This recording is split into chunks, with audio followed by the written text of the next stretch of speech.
Мюзикъла намира своето начало в тази форма, която ние познаваме.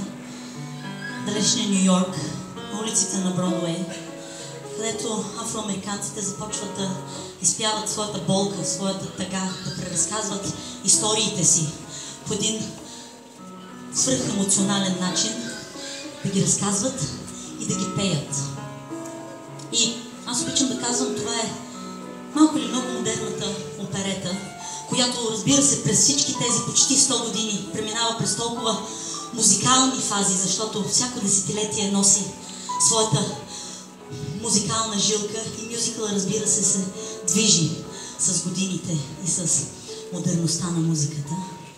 Но един от първите основоположници е Гершвин.